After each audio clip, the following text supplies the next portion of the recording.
The joy and the anticipation around the draft has been hijacked by the Phillies. Okay, they have stolen it.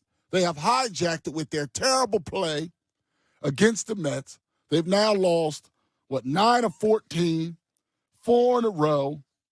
Bullpen stinks. Lineup's not that good. Now, the starting pitching has not been that bad. And that's the thing where you can maybe take some solace. If you keep getting good starting pitching over the long haul, you're going to win baseball games. You can look at it that way. But everything else right now is bad. Everything else around this team is bad, and it has hijacked the joy. Usually NFL draft day is a day of celebration and love. And we'll have fun later on in our draft parties. We'll tell you about it later at our draft party. But it's disappointing that they've hijacked a lot of the joy out of the city with their terrible play. And in addition to the terrible play, I'm starting to question not their heart. Okay, I'm not a guy that questions teams' heart. But what I don't like is it's halfway like they expect it to happen and they're halfway okay with it. Not totally okay with it, but they're halfway okay with it. I'm watching the Mets party on them 3 different days. A couple of the games were at least competitive for a long time, or really all of them were competitive for long stretches. And I don't see a single inside pitch. I'm not talking about hitting a guy, but I don't see a single inside pitch intentionally. I don't see any kind of anger. The Mets now, at this moment, own the Phillies. Completely own them. This is the first time they've seen them since they kicked their butts in the playoffs. And I know it's not football, where you can go and deliver a big hit, literally on a person.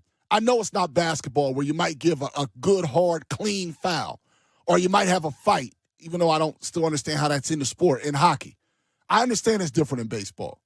But they were almost permissive to the Mets smacking them around, all right? And now we got all kinds of fracturing. People now are down on Dave Dombrowski because of how the team was built. They're down on Rob Thompson, who's almost back to Thompson if the team keeps playing this way. They're down on the bullpen, of course.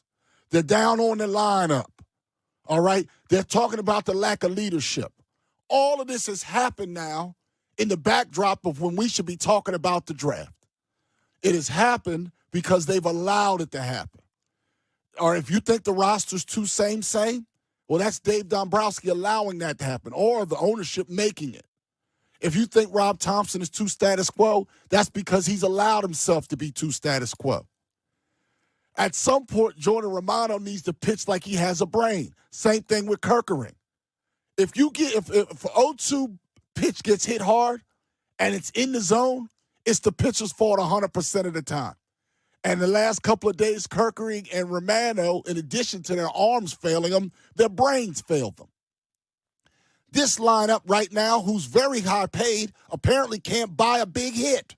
And they got a lot of money, so how expensive is a big hit? And why is every other team able to afford it for cheaper than the Phillies can? Like their last 20 hits, one's for extra bases. Where everybody's bummed now? There's a lot wrong with this team right now. There's a lot of issues. And the worst part about it is, for me, is that Harper sounded a little down in the dumps. But for the most part, these dudes were sitting there going, thank you, sir. Thank you, Mets. Can I have another lashing? Thank you, Mets. Beat me again. I don't care. I'm getting paid either way. I'm starting to feel like they're just going through the motions, Ricky. And that I can't tolerate.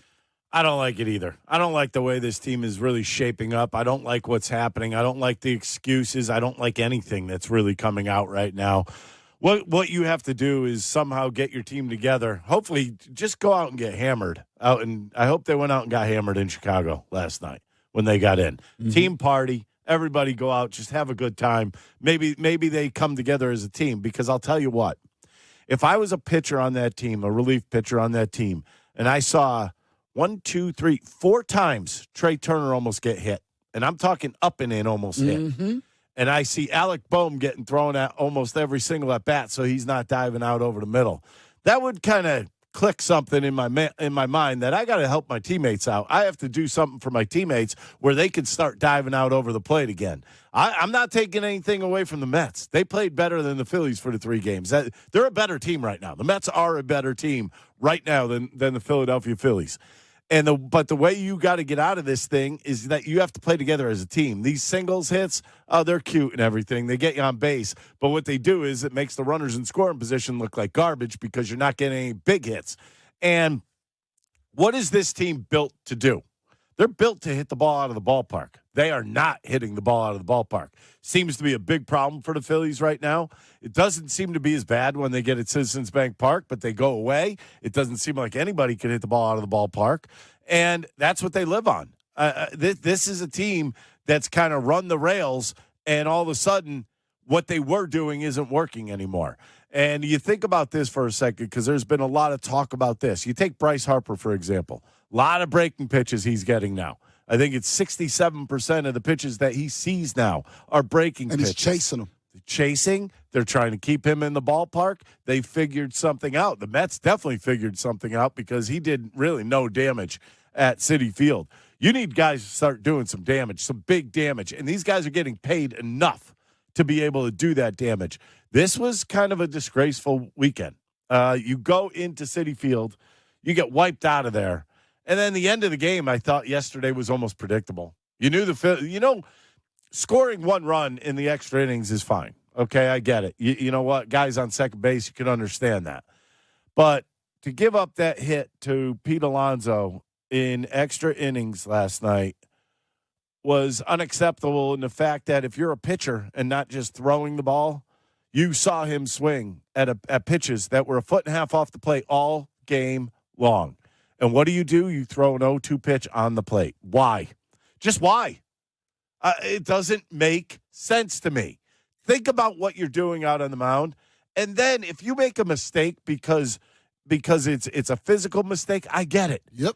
But these are mental mistakes. Orion Kirkring made the same mistake a couple nights ago when he hung a sweeper on an 0-2 pitch. You look at Romano, 0-2 to Alonso, and you throw it on the plate. I'm confused about that, but I don't just blame the pitcher on this one.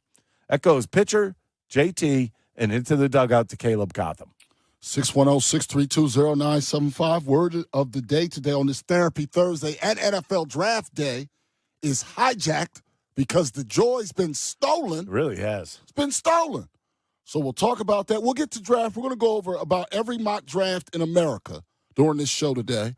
But I'm telling you, these Phillies, I'm not liking what I'm seeing, and we'll discuss it today here on 97.5 The Fanatic, NBC Sports Philadelphia.